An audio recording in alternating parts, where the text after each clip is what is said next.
Hello there and welcome to the Secrets of Organ Playing podcast. I'm your host, Vidas Pinkevicius.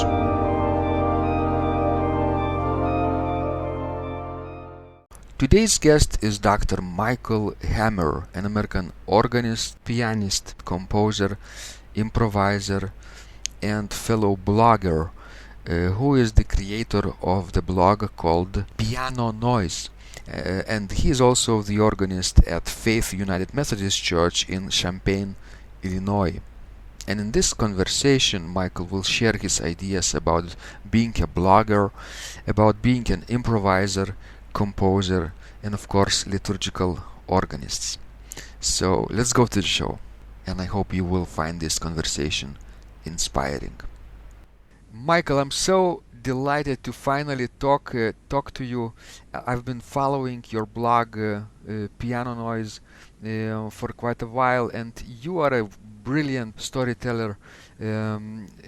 Basically, every blog post that I read is a complete and unique story that you publish.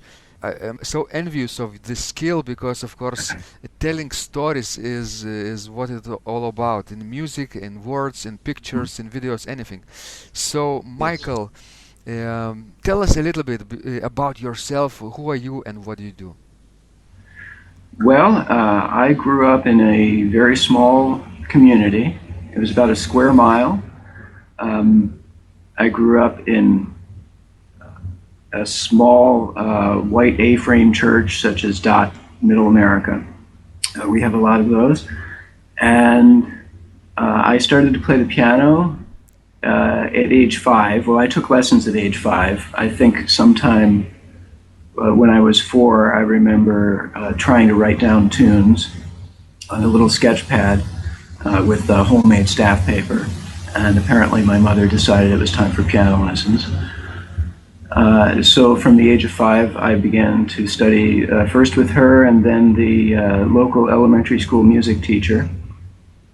And when I was a teenager, we discovered that the Cleveland Institute of Music had a preparatory department. And that was very important for my development because up to that point, I had been kind of the local prodigy, you might say, which is really a stretch because it was a very small town, but the adults in that community were already telling me I should play the piano. I was able to play by ear.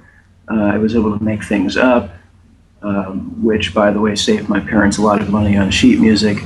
They would just ask me, play this piece, and I would play it. And then I went away to the conservatory and had a lot of catching up to do, actually, because my technical training was lacking. And so after a couple of years of that, I was able to get into the conservatory itself. And at that point, my life just took off because no more a little bit of this subject, a little bit of that subject. It was all music, and there was a library. So when I wasn't practicing, I could be in there looking at scores, listening to music, and I practiced 6 or 8 hours a day, and I would go to the concerts. On weekends, you could go to the Cleveland Orchestra and hear one of the best orchestras in the world for free. It was just amazing. And so I got my training that way, 45 minutes from where I had grown up. But we didn't know about it for a while. And then eventually I went off to graduate school on the East Coast. I studied at the Peabody Conservatory. And this is all in piano. Mm-hmm. And I got my master's degree and my doctorate from there. And all during that time I was playing the organ, but you might describe me as one of those pianists pretending to be organist. I started to play the organ in church about the time I was a freshman in high school. I subbed for the organist at our church, and then I began substituting at various other churches, different denominations, and so on. And a couple of years later, got a regular job in the Methodist Church, and I've been there ever since, pretty much regularly now for close to 30 years. And most of that time, I was still not what I would regard really as an organist, but I was able to play the pedals. My registration was probably not very imaginative, but I knew enough about the knobs not to be too afraid of that. And I did a lot of improvising, actually, because I had to make my way through school and to work my way through school and to handle a full load of classes and recitals and all of that. And I had church jobs, and I found one of the easiest ways to handle that was to be able to make up the morning offertory. So there was less practice involved. And so I did for several years. I was improvising constantly at the organ, having come at it completely through the back door, because I was not studying with an organist. I wasn't studying improvisation. I was just doing it because there was a creative impulse in me to do it. I found it a wonderful way to be able to think at the instrument, to express what you had to say. And at the same time, it was a great survival skill. Excellent. Michael, isn't that the most important thing, to sit down and play the instrument? And if you don't have a teacher, if you don't have a resource to learn, you just figure out things yourself, right? And practice makes perfect, of course, over the time, but your first, you have to get over this initial fear. And just play, make music, and whatever comes out of this instrument is beautiful. It's going to be beautiful because it's you it's making it, and it's always unique because every time you play, it's different. It is, yes. Yeah, sure. You have to want it, first of all. You have to want it very badly. One of the things that Bach is known for saying, and he didn't say a great deal that we still have written down, that anybody who worked as hard as he did would achieve the same result, which is, I'm sure, mind-blowing for a lot of people. And say, well, he was Bach. Of course he could say that. But I think to myself, well, do we have any idea how hard he worked? How often he was at the instrument?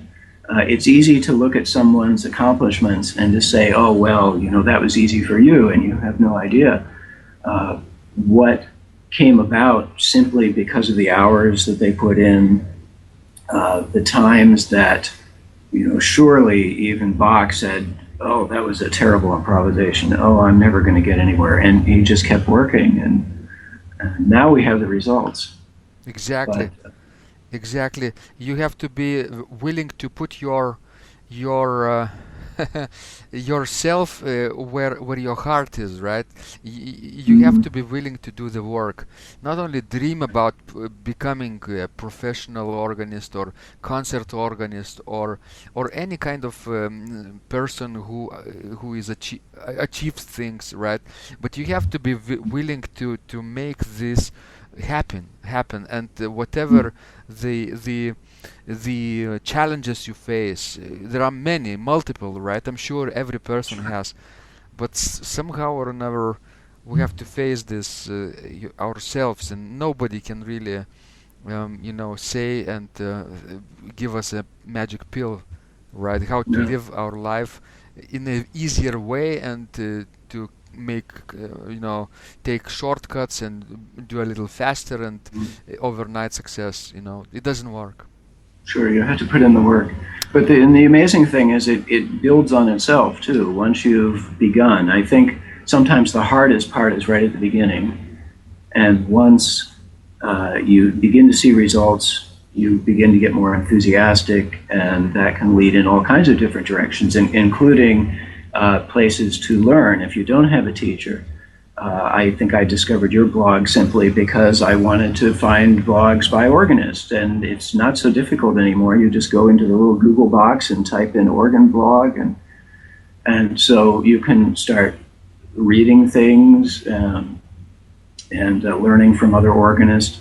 I've actually done perhaps an embarrassing amount of learning from YouTube, because since I was not trained as an organist, I didn't really know how to approach some things. And you can go and watch some world-class organists play the instrument and see what they're doing with their feet and how they're adjusting the stops and how they're positioning their body.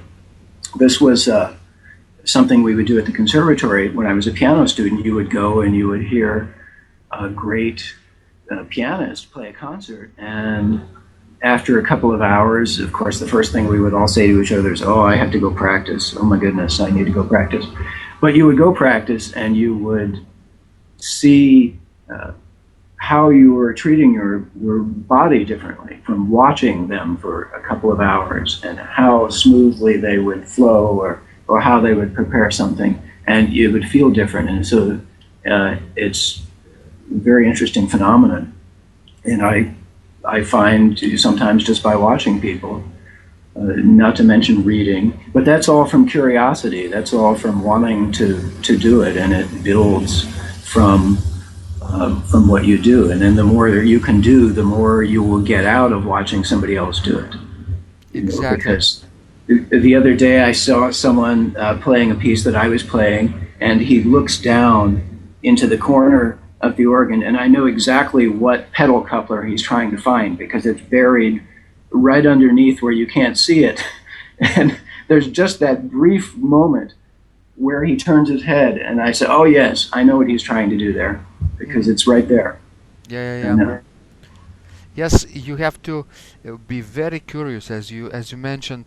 You have this tremendous thirst of new information, right, in your specific field, in other fields as well. You have to be very open-minded, because many things can teach us, many other areas can teach us about organ playing as well, about how to lead our life also, and this is all connected, I believe, too. And I first I first met you through email, I believe. Do you remember this first email that you wrote on the occasion of New Year of 2013? So it was like about almost like 3 years ago. So we've been reading each other's blogs that long, and your question was actually about the registration. Do you remember playing at Christmas Noels by Claude Louis Daquin? And how do you approach registration? Is it something that bothers you also today, or did you find more resources besides this book, wonderful by Barbara Owen, of course? Yes, well, I've certainly improved at that. I think now, and I've recently been writing some blogs to help other pianists turned organists. I think probably the two things that are most difficult for pianists adjusting to the organ are obviously playing the pedals, and the other one is what to do with the registration. And I did spend a lot of years maybe not being curious enough, or sometimes you'll find the wrong combination, and you can, if you don't understand the logic behind something, you can flounder for a while. And so I think at that point I was trying to find out what's the principle behind all of this, and it gave me just enough of a freedom then to start experimenting with things, which you never stop doing. But the difference, I think, is in understanding enough of the tradition and understanding enough about the way the organ is constructed to come up with some things that don't sound terrible, and then you start to realize, well, let me try some other things. Another thing Bach is apparently known for was the creativity of his organ registration. And I'm sure that didn't come about simply because somebody taught him, here's how you build a principal chorus and so on. But he must have done a lot of experimentation and just listened to the results. Exactly. Your instrument will teach you like 80% of what you need to know, basically. If you are very curious, if you have inquisitive mind and very focused attention to what you're doing, right? And if imagine you have on your organ at Faith United Methodist Church in Champaign, Illinois, how many stops do you have, for example? It's about 30. 30, so about 2 manuals, right, or 3? It's a 2-manual organ. Yeah, it's a very symmetrical organ. There are about 10 stops in each division. So very interesting. And plus pedals, right? 10 stops. Actually, so imagine having 20 on each manual, 20 on total, right? And you 20 on manuals, and you have the possibility to combine them all, right? So 20 by times 20 is unimaginable number, beyond imagination, right? Probably you don't want to mix some like tricky stops like a mixture with tierce, right? Alone, without any without principal aid or something. But if you are into avant-garde music, why not? Because these effects might be very, very colorful, even without using foundations. And really there are that many combinations that are available to you, even using this moderate size organ which you have, right? So the only thing you need to know probably is to know this different performing traditions, right, of various countries, of various periods. French, German, Romantic, Baroque, Renaissance, Italian, Dutch, right? These traditions. But other than that, your experience, your experiments will show you the way. And because you still have to adapt to this organ, right? Which is is it what kind of action do you have? Mechanical, electro-pneumatical? What kind of it? It's an electric action, not a tracker. And who is the builder of your instrument? It's a Chance from 1984. 84. So it's rather recent instrument in terms of organ building, Chance, right? And but still, if you're playing, for example, as we talked earlier, Dakan, right, French classical music. These reeds perhaps are not necessarily the same as we would expect on Clico organs or Dombedo's examples, right? Drawings. So you still have to adapt everything. Or, for example, when you go to be a guest organist someplace on another instrument, you find another situation, right? And if you're lucky, you can think about the program ahead of time and keep the new organ in mind as well, so to accommodate the new situation. But sometimes people have an hour of repertoire under their fingers and play it everywhere. So then you have to be very creative how to combine uncombinable basically stops to make sense of the new situation. But music, maybe I think, is the very broad language that people of various cultures can understand. I'm Lithuanian, you're from America, right? And we can still understand each other, I think, pretty well through music, and that's how we can also adapt different situations on different organs as well. So amazing work, Michael. I'm delighted that you are doing this. Tell me this: when did you start to write a blog? That would be October of 2012, I think. I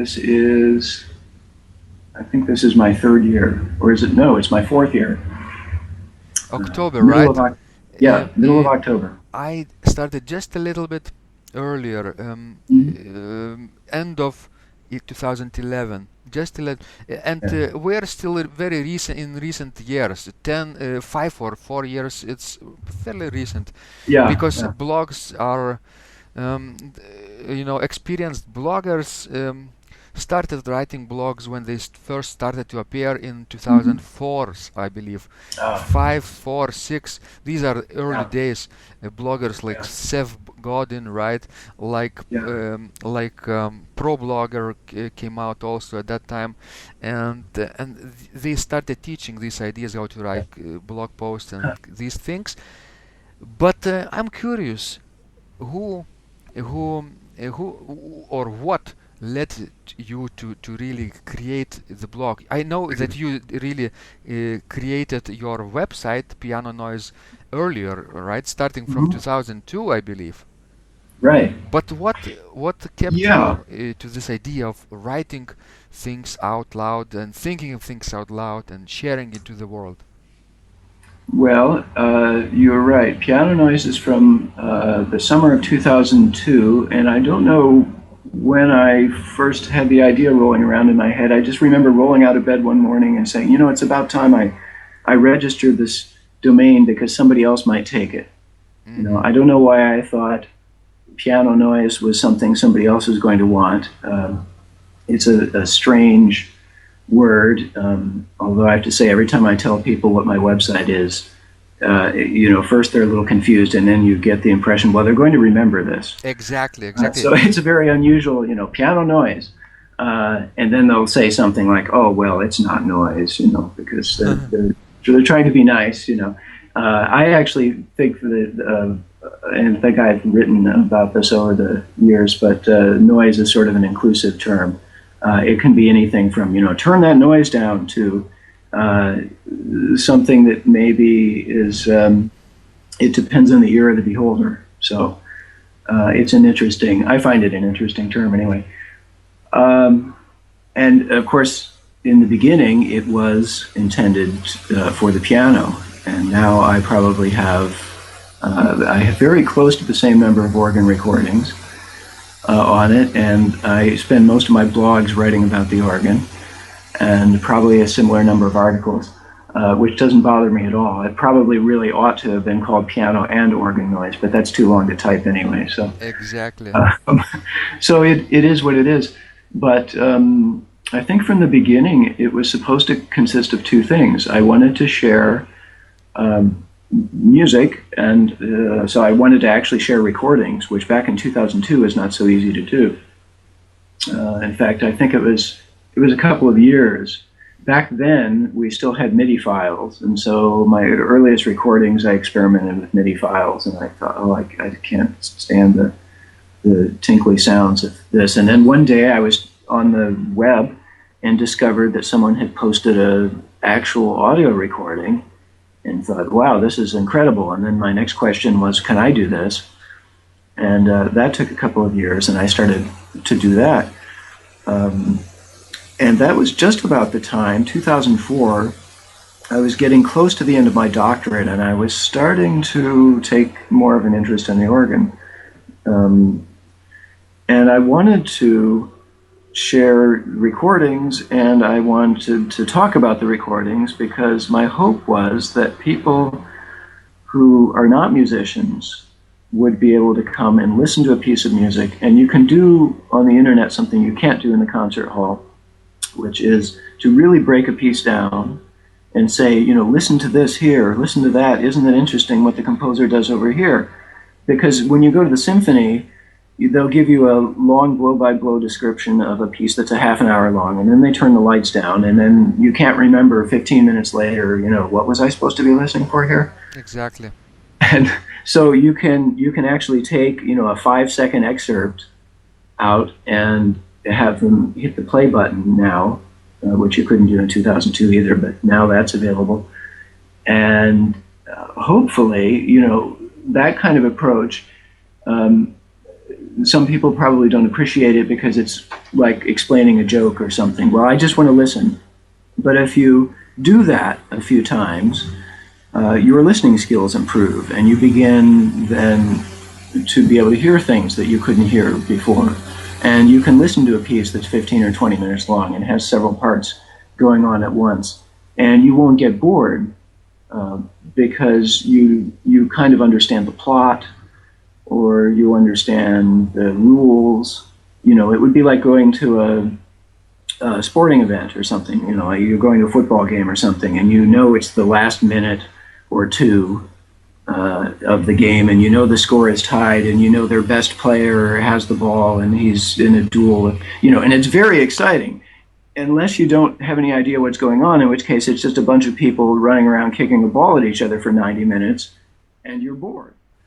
And so I thought, you know, the more I can explain what is going on, not just in terms of, you know, well, this means this or this means that.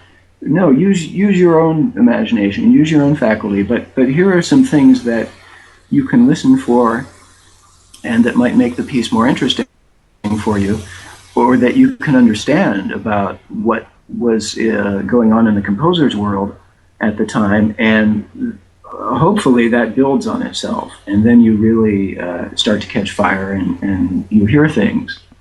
And that, just like enthusiasm for practicing, it builds on itself, and then you want to listen to more, and suddenly Bach is really exciting, and you didn't know what to do with him before, and now you can't stop listening to him.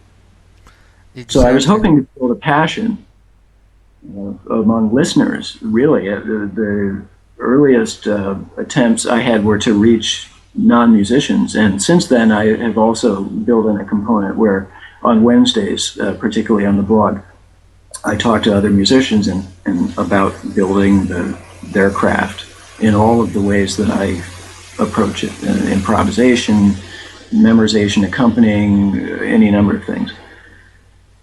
Yeah. So, Michael, I think you're doing tremendous,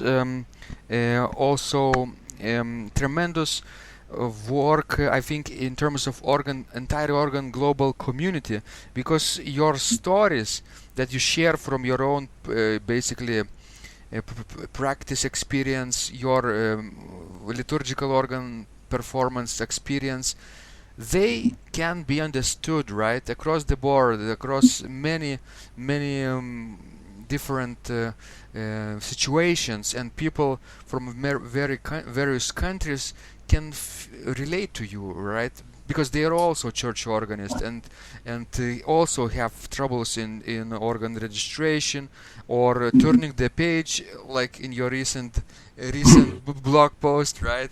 Yes. You went to the store to buy something, and everybody understand that it's a problem when you have to turn the page yourself. You have to photocopy music, make things smaller, but then it's very hard to read, right? And it's especially and it's a great story, right? So telling stories it's all about, I believe, too. So, Michael, and what about your improvisations? You didn't say that you studied in the formal way. Did you have any organ teachers, or you just started trying things out yourself? How did it develop to this level? Well, I've been improvising probably since about the time I started piano lessons. I have sometimes described myself as a bit of a goof-off. When I should have been practicing, I was making things up. But, you know, part of that, some of my early experiments that I remember, oddly enough, came from a kind of dissatisfaction with the pieces that I had to play. And I don't know where I got this. I probably listened to a record or something and realized that, you know, music could be 5 times as long as this little 2-line piece that I was playing. And so I remember one time practicing the piece and then feeling like it needed to continue. And so I just began making up what I thought should happen next, and eventually I would wander my way back around to the piece and play it again, and then I would go off and do something else, so that it would be more of a grand composition than what I actually had. So some of my early experiments, I guess, were along those lines, just to satisfy myself. Isn't that what Johann Sebastian Bach did, right, at the beginning, when he took chorales by Johann Pachelbel, right, two-page pieces, or even one-page piece, and he expanded into more complete compositions, imagining how the choral tune should be developed and harmonized and making it more polyphonic. So what you did actually is, I think, a classic example of what we all can do, taking an existing organ score and then expanding it and using it as a model, basically as a starting point, and to adapting it to our situation, maybe using a different tune, melody, but the same technique, maybe using the same tune but different technique, or even different tune and different technique altogether. Yeah. Things can be mixed up very creatively here, right? And what about your liturgical playing during the services for United Methodist Church? Do you improvise there too? Yes, well, that's fascinating that you asked that question, because that's exactly where I was thinking of going next. Because the urge to connect things, I find myself using today in the liturgy. Very often, I'll use improvisation skills to, for instance, the introduction to the hymn. I rarely play what is actually on the page when I'm playing hymn with the congregation. It depends how many people are there, how well they're singing, and maybe if the choir is singing really well. And I will usually play some combination of the notes that you see and add some things. But the introduction sometimes are attempts to connect things. If I've just played an opening voluntary and it has some particular motif, or there's some sort of mood that it's creating, then I might be able to sneak it into the hymn, or vice versa. Maybe the doxology winds up with a little bit of a flavor of the piece that just happened, so that there's some way to connect all of these things.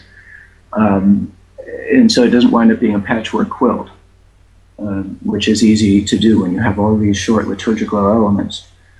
And I think that actually my improvisation has grown because, as you say, we need models. And so I will play something.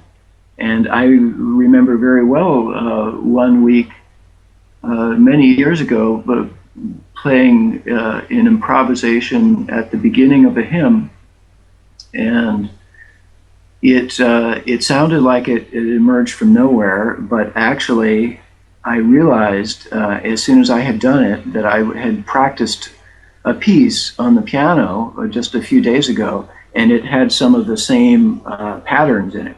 So I was taking something that I had just, you might say, ingested musically, and everything that comes in through the eye gets into the gastrointestinal musical system or something, and then it comes out somehow. And so you take that melody, and this is what I'm thinking about this week. This is the piece that I've been practicing, and it kind of surprised me because I didn't even know it was in there, but it worked because it connected the elements of the service.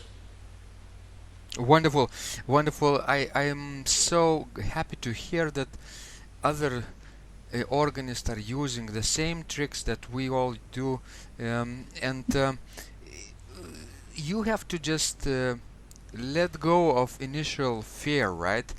Of making mistakes in improvisation, because many people believe they are incapable of playing correctly, Yeah. quote unquote, basically. And what is correctly? What is the right improvisation? There is nothing.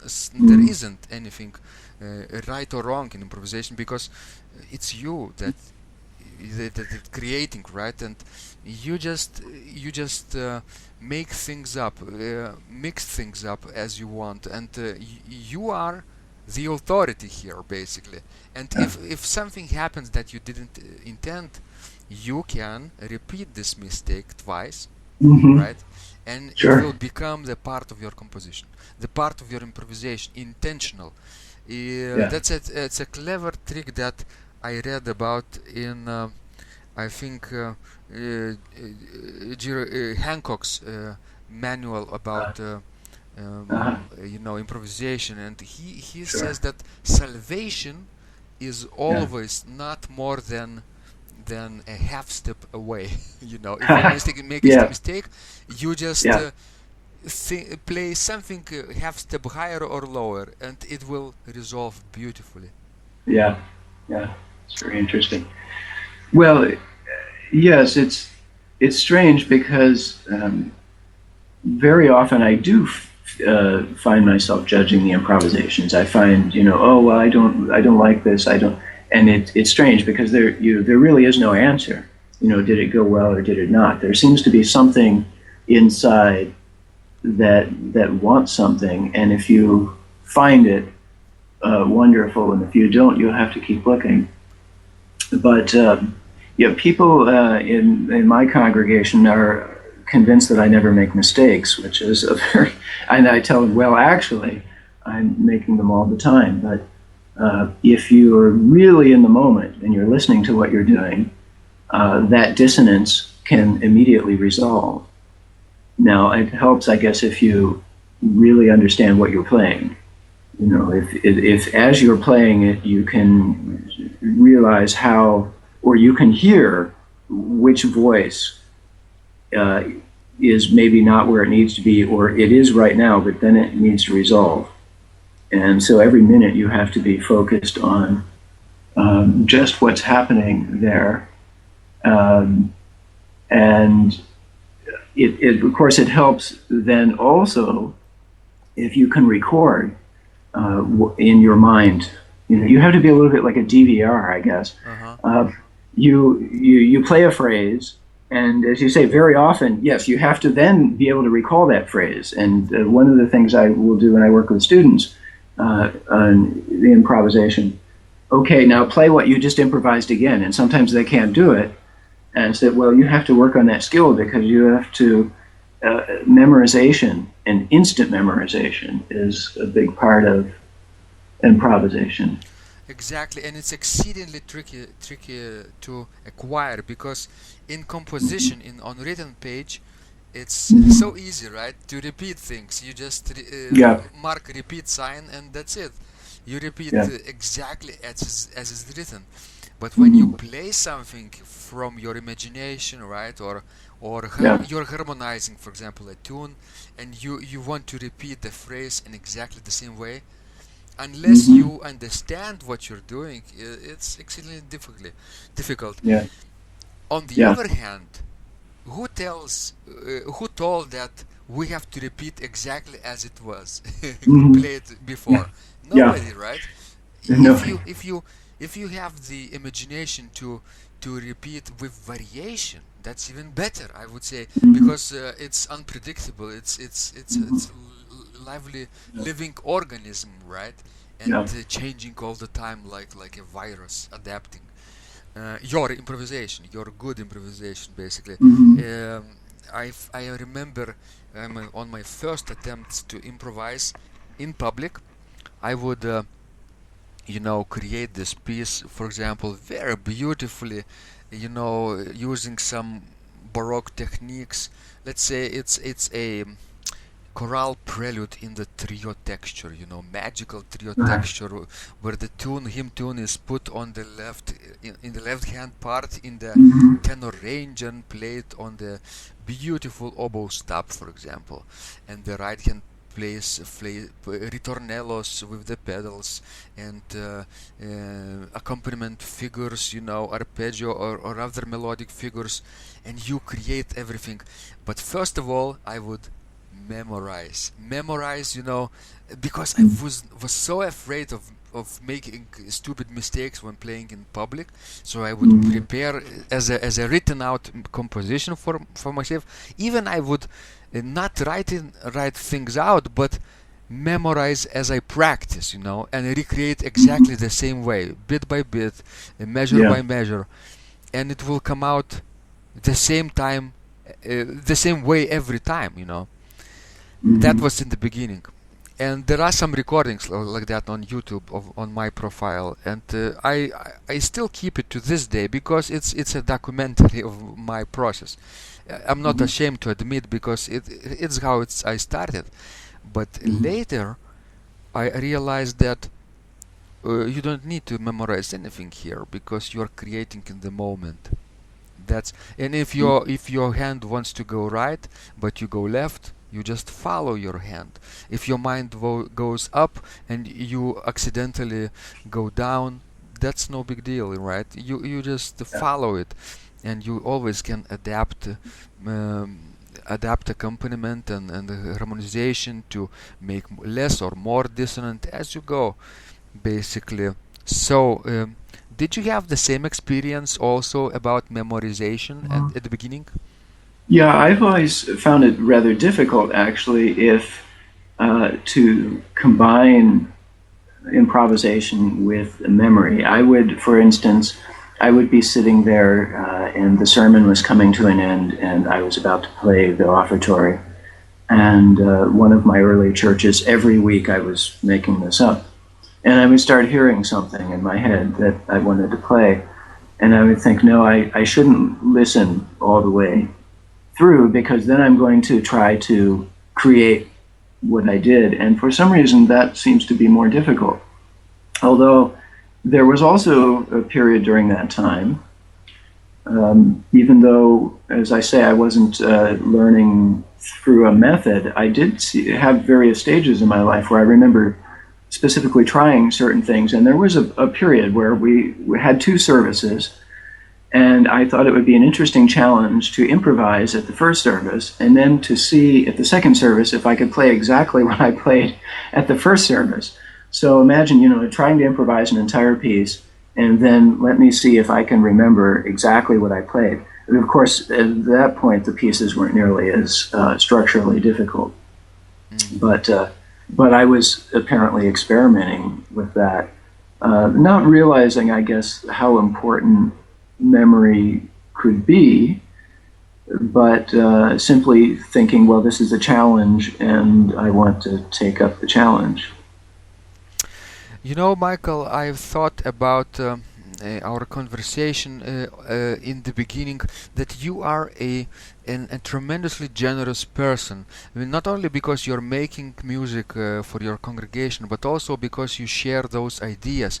You're like a teacher in a way, because sharing things out loud, right? Thinking about the music that you play is a very generous act. You don't have to do this, right? Nobody is paying you to do this, right? You keep doing, keep showing up, and it's very, very generous, because there are people probably counting on you to show up in their email inboxes, I think, and waiting for your messages. And if they miss one, they might write things to you. Where is your message? I didn't get this email this week. How about your experience? At least this was my experience. How about your blogging experience? Did you have this relationship developed with your readers as well?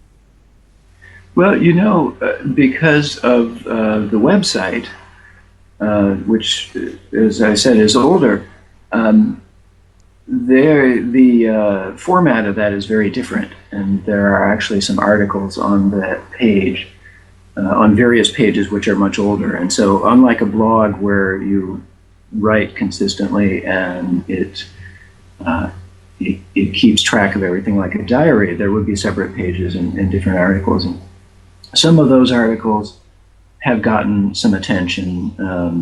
One of the most popular articles actually is speaking of page turning, seems to be my obsession. I wrote an article about page turning, and it was intended to be a humorous essay, but at the same time informative, which is something that I often try to do. That's very good, because humor is part of storytelling, right?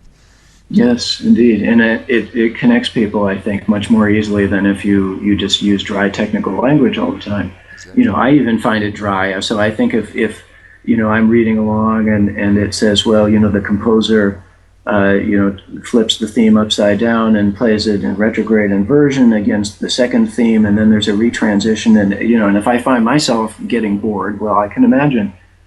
So I wrote, don't crash into your pianist and things like that. And I have gotten probably more email from that. At all hours of the day, somebody will tell me, one woman in Germany was reading it in bed and woke up her husband because she was laughing so loud. And the other day I heard from a retired professor in Columbia. And it's just these people from all over the world that will react in many cases to things that I had written years ago and have put on the site. And sometimes then to something I recently put on the blog. I should say, by the way, the latest series having to do with organ registration seems to be one of the most popular things I put up on the blog for a while. So the organ has really taken over, apparently. Wonderful. And I guess, do you have any regrets ever, of starting writing? Because I believe by now you kind of committed, right? You know that you will be writing things on Wednesday, on Friday, on Monday, right? And you don't perhaps know what exactly you will write when Wednesday comes. But you know that you have to write something, right? And you think about that ahead of time, and good or bad ideas will come. Sure. Yes, it varies. You said actually earlier, I don't have to do that, and I was thinking, well, actually, I do. I feel like I have to do it. It's something, that I was put here to do. I don't know, but it's part of my personality. But there are times, yes, as soon as you've committed to something, and now I have to come up with something to write. And usually about a week ahead of time, I try to figure out what I'm going to write, because I hate getting halfway through the day before the blog and having no idea. It's strange. I suppose, a lot of people enjoy the stress of working up against deadlines. And I think sometimes that actually does help, but I don't like it. I don't like the feeling. So I would prefer to at least have a plan in mind. And this year I've been able, the weekend before, to write the blogs for the week, and then I can proofread them and send them out.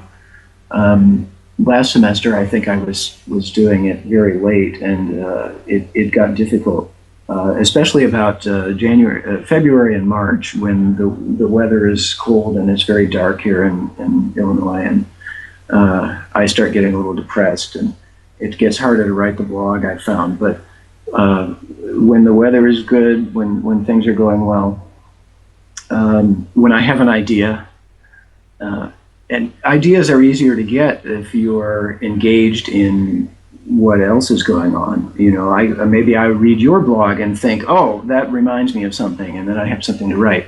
So if you're getting stimulus from the outside, it's far easier. Suddenly you have something you want to say. And if you kind of close down, and so I use the image of the winter and the cold because it tends to make me want to do that. And then it becomes harder to have something to share with people, because it's like not eating and expecting to have energy. It has to work both ways. Exactly. And of course there are readers.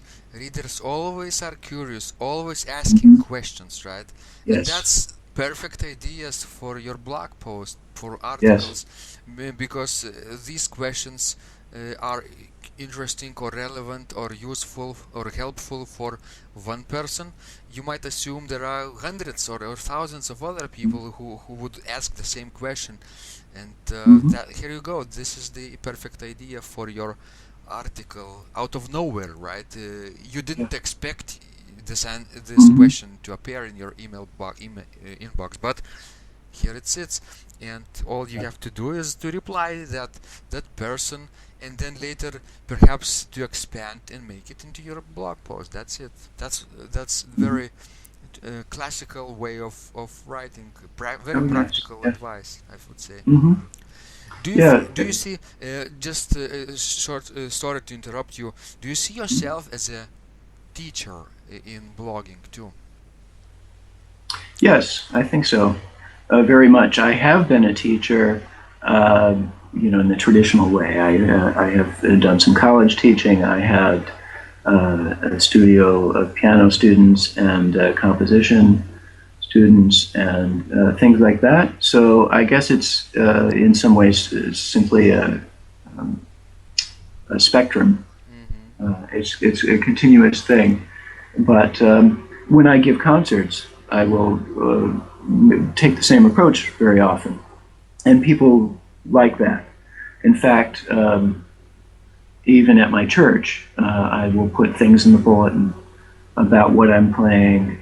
This morning's offertory is this, and here's why I chose it, and here's something to listen for. And I probably get the most positive comments about that over the years. People constantly say, "Oh, I'm so glad you did," because you're communicating something. Exactly. And most people, do not know the works of Bach very well, or they don't know the organ literature. And if you're able to come to them in their native language and explain something, it makes a whole lot more difference. We have to realize, as much as we love this, we're often playing music from hundreds of years ago, uh, halfway around the world, written by people who lived in a very different world. And the people that we're playing it for, uh, you know, are in a very different situation. And if you can simply give them a little bit to go on, it makes a huge difference. And they feel like, you are trying to communicate with them and you're not simply playing it at them. Sometimes they think if you just come out and play a piece of music and, you just sort of expect everybody to connect with it. That may work if you're playing for an audience of specialists. It depends on the situation. Sometimes coming out and playing, the complete art of the fugue nonstop with no explanation will work. But in most cases, the people in my community would rather have some dialogue. And so in concerts, I'll do the same thing. I'll come out and I spend some time talking about the piece and, spicing it with some humor, but giving them something to appreciate about the piece and listen for. It may be their first chance to hear the piece, and I've been working on it for years, and they've never heard it before, and so, it's only fair, give them a running start. And of course, the most important thing that they feel from you, from your communication, is that you care. That you care. Yes. You care enough to share those vulnerable ideas. You open yourself up for criticism, right? Because you Oh, write yeah. things that might not resonate for them with them, Mm-hmm. and Yeah. they after the liturgy can come up to you and say, "Oh, Michael, I didn't understand. What did you mean?" Or, "I have a different opinion. I didn't like your Uh, postlude. Your hymn playing was, too slow or too uh, loud or whatever." uh, But you're generous, you care, and people feel that you are basically transparent and communicating those ideas that people can, as you say, relate to, and mm-hmm. then later they can reciprocate, I think, too. Yeah. And I hope engaged, because it means you are there. And that, for me, is an enormous difference. When I walk into the church on Sunday morning, I feel like here, right now, we are doing something important. That we're part of a very long tradition that goes back thousands of years. It's all over the world, but we're not just marking time. It's not like stamping out another item on the assembly line. That this matters, and improvisation is a way for me to do that, and communication is another way to do that. Here we are, and we are all in this boat together. Like a lot of Methodist churches, ours is literally built like a upside down ark. Uh-huh. So yeah. So we're all in the ship, and in this moment, this is important too. It's not everything, but it is everything right now. Michael, tell me this. I know you are interested in new music as well, right? Not only in classical organ Yes. compositions, but you're always on the lookout of new compositions, because I remember you contacted me about one of my pieces, right? Yes. Veni Creator Spiritus, was it? Yes. I played that And you played that, right? a few Pentecost. It's probably been a few years that I played that. Yes, I've had some good luck finding some fascinating pieces for Pentecost, and that was certainly one of them. Also, your piece for Communion, which I think may have been the first one I played. Very In fact, I just noticed that the other day. I have a recording of that up, and it's really interesting because we had a nest of birds outside of our sanctuary, and from about the beginning of June to the middle of July, the birds are going nonstop, and so that you can hear on the recording the birds chirping along with that wonderful bird-like passage in the right hand. That repeats over the chant. And I kept thinking, I should re-record that. I mean, to get the birds out of it. Re-record it in December when the birds are not there anymore. And I thought, I don't know. It's very birds and special effects, right? Yeah. Vogelgesang. Like one of those nature tapes or something. Exactly. Beautiful. I have to say that it was Jean Langlais who inspired this passage in the right-hand part for me, because he created something also quite similar, not the same thing, but a similar technique, using modal writing. So I know that you are a composer too, Michael, right? Yes. What kind of music is interesting to you the most, and what kind of ideas you create in musical means? Well, most of my compositions are for the piano. That's partly, I suppose, because many of them are older, and I was at that time playing the piano. But I think I also felt that as a pianist, the sacred literature really has kind of a hole in it. If you're an organist, you have hundreds of years of great music written by the great minds. And piano in church is, I think, a phenomenon that is mostly limited to America and largely to the South, but we have it in the North as well. And I didn't feel like the tradition was as deep and as rich as it could be. So I started to create pieces that were more technically difficult, certainly, because I'm at the level of a concert pianist. And without worrying about, can I sell this to everyone? Because, publishers will make you simplify everything so that they can, everybody will be able to play it. And I thought, artistically speaking, I wanted something that engaged the hymn that was being set, that did it with regard to the form and the structure of the piece that had all the same types of concerns that an organ composer would have.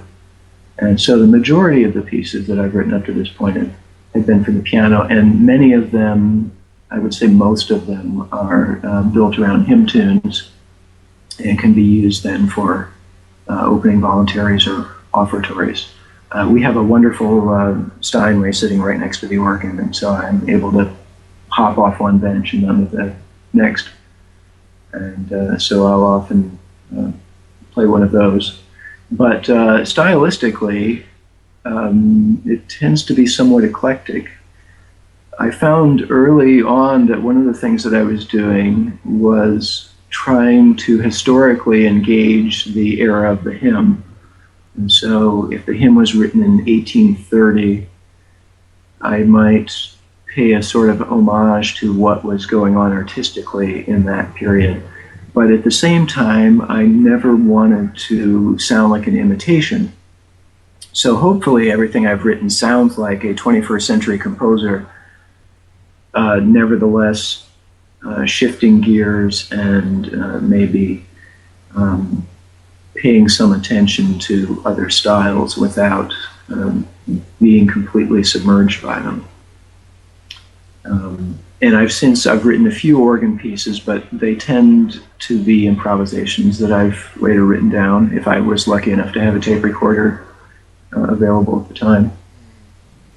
Wonderful. Are they available on your website too, your improvisations? Or the compositions, I mean? People. The scores are not. I could make them available pretty easily.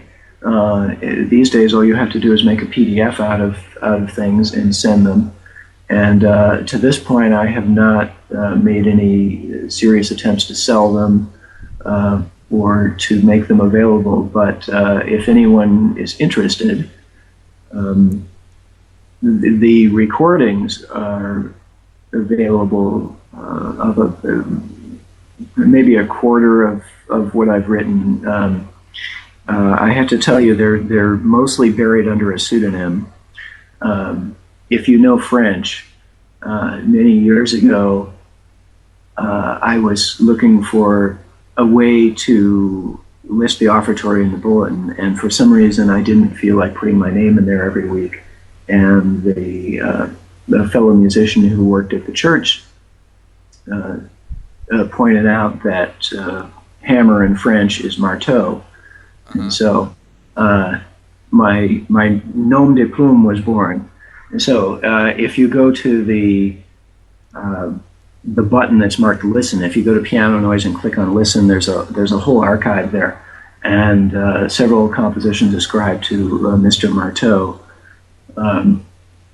whose composer I know very well. And as I say, those are mostly piano pieces, and there are a few in the organ section too, which I think all began as improvisations and were written down. Wonderful, Michael. I think people can really find much inspiration in your work through your writings, first of all, through your improvisations and your recordings, and also through your scores, if you would be willing to share with them as well. So Certainly. great. Can you tell us, our listeners, basically, how they can find you and your work online? Well, it's not too difficult. The main website is www.pianonoise.com. It's all one word. Sometimes I get tripped up typing N-O-N-O, but pianoandnoise.com. And the blog is right off of that. Actually, I think its full address is pianonoise.blogspot.com. But if you go to pianonoise.com, there's a navigation bar. You can go and read the blog. All of the links are on the home page. There's a listening button. You can access the recordings. If you go to the page marked God Music, that's at the top. I see that. I make up, I like to make up words, apparently. That usually will link to what I happen to be playing in church that week, and my blog on Friday frequently deals with that as well. But and I have other departments. You can ask questions on a page devoted to that. But I find people often will want to simply email me, and my email address is on every page, or should be.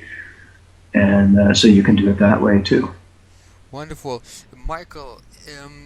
For our closing part of our conversation, can you tell us a little bit, maybe an answer to the people's question when they wonder, why should I blog? Why should I share my ideas? Why should I write things out loud? And what's your take on this? Well, I suppose the first thing you want to figure out is, do you have something to say? Although maybe we could rephrase that and say, well, are you passionate about something? In which case you will want to have something to say about it. That doesn't necessarily mean that you're going to be able to write well. And if it makes you feel any better, I often feel like I read a blog post that I've just written and think, well, that could have been written better. So it's a continuous struggle. But if you have something to say and you want to say it, then you don't really have a choice. And somebody out there is going to connect with it. If you are starting in blogging, it may take a while. I was really shocked when I began to blog about all of the days that I would look at the number of people who had accessed the blog and it would say 0. Mm-hmm. And I was, 0? How can, this is the World Wide Web. On the entire world, you mean to tell me everybody who had a computer, nobody was on, and then, the next day it would say 2 or something. But you have to give the search engine time to find your blog, and you just have to keep doing it. I know you have evolved. You have spent a good deal of time building a community, and I've seen it grow from, I don't know where it was when I started reading, but it has gotten much larger in just the last few years. So well, exactly.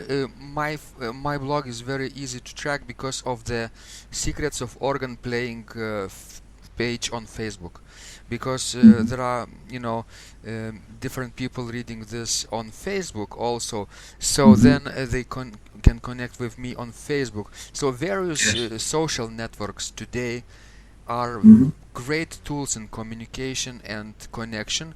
So what you can do is to share your blog posts, perhaps even automatically, through these various social platforms like Twitter and Facebook and LinkedIn and whatever else is maybe relevant to your case. And then people can find you easier, quicker, I would say, because you are in front of them. You're putting your blog post in front of them, and later on connecting. It's not like spamming people. Here is my idea, you have to read it, like an advertisement. No, but it's a relevant information, because people tend to connect with people with similar ideas, right, on social networks. And they are interested in the same stuff, because we are on the same boat, right? And as you say, you mentioned very important thing. You started blogging not because you wanted to express something, right? And you felt that you have great ideas and to share with the world, but you felt that you didn't have a choice, right? You, as an artist from the big capital A, you didn't have a choice, and that's a big thing. Greatest idea, I think, is to understand that we have the responsibility right here, and if we have something to say, to not say it will be completely selfish, right? To keep it under the pillow, great ideas, and never show to other people, because they might steal them, and we would be robbed of our ideas. But guess what? After 1 hour, we might get 100 new ideas, right? So let them steal from you, Michael. Yes. All right. So, thank you so much, Michael. You were so generous today with your time and ideas, and I hope your work will inspire other people to share their own work the way artists do, and create, improvise, compose, practice just like you do, and grow all the time through development of these ideas. Thank you so much, Michael. I hope so, and thank you, Vidas. You have inspired me. And somebody inspired me as well, so we're continuing this tradition as well, and I hope you will inspire other people, and this circle will continue and grow. Amen. Amen to that. So have a great afternoon in Illinois, and I'm very eager to talk about your next ideas later on, about your next compositions, about your next projects, perhaps about your next recitals that you will be playing in the future. Yes. Onward. If you liked this conversation, I encourage you to visit my blog Secrets of Organ Playing at organduo.lt, where you will find lots of insights, practical advice, and training for every area of organ playing. You can subscribe to this blog for free to get your daily dose of inspiration and to be the first to know when any of my future podcasts roll out. I hope to help you reach your dreams in organ playing. I'm Vidas Pinkevicius. Thanks for listening, and I'll catch you online really soon.